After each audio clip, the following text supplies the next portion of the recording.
I'm Sarah Tollak, Miss Sarah, from Therapeutic Day Treatment Services. Chapter 14, An Evening on the River. When Stuart arrived at his campsite by the river, he was tired and hot.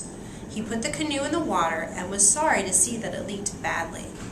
The birch bark at the stern was held together by a lacing, and the water came in through the seam. In a very few seconds, the canoe was half full of water. "Darn it," said Stuart, "I've been swindled." He had paid 76 cents for a genuine Indian birch bark canoe, only to find that it leaked. "Darn, darn, darn," he muttered. Then he bailed out his canoe and hauled it up on the beach for repairs. He knew he couldn't take Harriet out in a leaky boat. She wouldn't like it. Tired though he was, he climbed a spruce tree and found some spruce gum. With this, he plugged the seam and stopped the leak. Even so, the canoe turned out to be a cranky little craft. If Stuart had not had plenty of experience on the water, he would have got into some serious trouble with it. It was a tippy boat, even for a souvenir. Stuart carried stones from the beach down to the water's edge and ballasted the canoe with the stones until it floated evenly and steadily. He made a backrest so that Harriet would be able to lean back and trail her fingers in the water if she wished. He also made a pillow by tying one of his clean handkerchiefs around some moss. Then he went for a paddle to practice his stroke. He was angry that he didn't have anything better than a paper spoon for a paddle, but he decided that there was nothing he could do about it. He wondered whether Harriet would notice that his paddle was really just an ice cream spoon. All that afternoon, Stuart worked on the canoe, adjusting ballast, filling seams, and getting everything ship-shape for the morrow. He could think of nothing else but his date with Harriet. At supper time, he took his axe, felled a dandelion, opened a can of deviled ham, and had a light supper of ham and dandelion milk.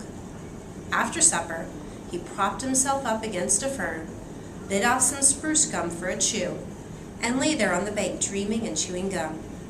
In his imagination, he went over every detail of tomorrow's trip with Harriet. With his eyes shut, he seemed to see the whole occasion plainly. How she would look when she came down the path to the water. How calm and peaceful the river was going to be in the twilight. How graceful the canoe would seem, drawn up on the shore.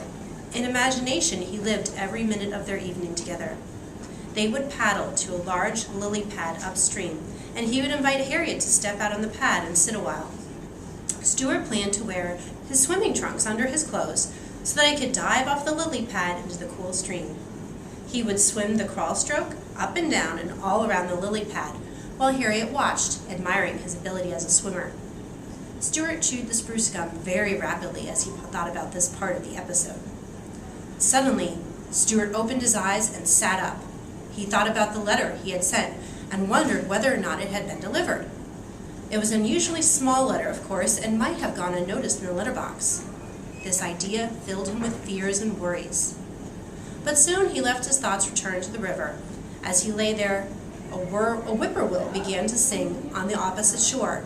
Darkness spread over the land, and Stuart dropped off to sleep. The next day dawned cloudy. Stuart had to go up to the village to have the oil changed in his car, so he hid the canoe under some leaves, tied it firmly to a stone, and went off on his errand, still thinking about Harriet and wishing it was a nicer day. The sky looked rainy. Stuart returned from the village with a headache, but he hoped that it would be better before 5 o'clock. He felt rather nervous, as he had never taken a girl canoeing before. He spent the afternoon lying around camp, trying on different shirts to see what looked best on him and combing his whiskers. He would no sooner get a clean shirt on than he would discover that it was wet under the arms from nervous perspiration, and he wouldn't have to change it for a dry one. He put on a clean shirt at 2 o'clock, another at 3 o'clock, and another at 4:15. This took up most of the afternoon. As 5 o'clock drew near, Stuart grew more and more nervous. He kept looking at his watch, glancing up the path, combing his hair, talking to himself, and fidgeting. The day had turned chilly, and Stuart was almost sure that there was going to be rain. He couldn't imagine what he would do if should it rain just as Harriet Ames showed up to go canoeing. At last 5 o'clock arrived. Stuart heard someone coming down the path. It was Harriet. She had accepted his invitation. Stuart threw himself down against a stump and tried to strike an easy attitude, as though he were accustomed to taking girls out. He waited till Harriet was within a few feet of him, then he got up. "Hello there," he said, trying to keep his voice from trembling. "Are you Mr. Little?" asked Harriet. "Yes," said Stuart. "It's nice of you to come." "Well, it was very good of you to ask me," replied Harriet. She was wearing a white sweater, a tweed skirt, short white wool socks, and sneakers. Her hair was tied in a bright-colored handkerchief, and Stuart noticed that she carried a box of peppermints in her hand. "Not at all. Glad to do it," said Stuart. "I only wish we had better weather. Looks rather sticky, don't you think?" Stuart was trying to make his voice sound as though he had an English accent. Harriet looked at the sky and nodded. "Oh, well," she said, "if it rains, it rains." "Sure," repeated Stuart. "If it rains, it rains. My canoe is a short distance up the shore. May I help you over the rough places in the path?" Stuart was a courteous mouse by nature, but Harriet said she didn't need any help. She was an active girl and not inclined to stumble or fall. Stuart led the way to where he had hidden the canoe, and Harriet followed. But when they reached the spot, Stuart was horrified to discover that the canoe was not there. It had disappeared. Stuart's heart sank. He felt like crying. "The canoe is gone," he groaned. Then he began racing wildly up and down the bank, looking everywhere. Harriet joined the search, and after a while they found the canoe, but it was a mess. Someone had been playing with it. A long piece of heavy string was tied to one end. The ballast rocks were gone. The pillow was gone. The backrest was gone. The spruce gum had come out of the seam. Mud was all over everything, and one of the paddles was all bent and twisted. It was just a mess. It looked just the way a birch bark canoe looks after some big boys are finished playing with it. Stuart was heartbroken. He did not know what to do. He sat down on a twig and buried his head in his hands. "Oh, gee," he kept saying. "Oh, gee whiz."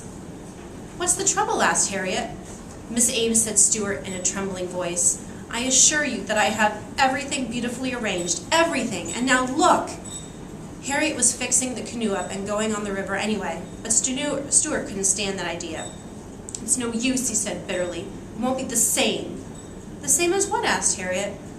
"The same as the way it was going to be when I was thinking about it yesterday. I'm afraid a woman can't understand these things. Look at the string. It's tied so tight I can never get it off." "Well," suggested Harriet, "can't we just let it hang over the water and trail along behind us?" Stuart looked at her in despair.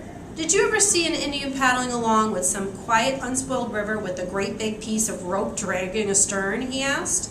"We could pretend we were fishing," said Harriet, who didn't realize that some people are fussy about boats. "I don't want to pretend I'm fishing," cried Stuart desperately. "Besides, look at the mud. Look at it!" He was screaming now.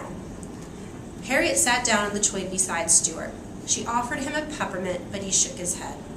"Well," she said, "it's starting to rain, and I guess I'd better be running along if you're not going to take me paddling in your canoe. I don't see why you have to sit here and sulk. Would you like to come up to my house? After dinner you could take me to the dance at the country club. It might cheer you up." "No, thank you," replied Stuart. "I don't know how to dance. Besides, I plan to make an early start in the morning. I'll probably be on the road by daybreak." "Are you going to sleep out in all this rain?" asked Harriet. "Certainly," said Stuart. "I'll crawl under the canoe." Harriet shrugged her shoulders. "Well," she said, "goodbye, Mr. Little." "Goodbye, Miss Ames," said Stuart. "I'm sorry our evening on the river had to end like this." "So am I," said Harriet. And she walked away along the path toward Tracy's lane, leaving Stuart alone with his broken dreams and his damaged canoe.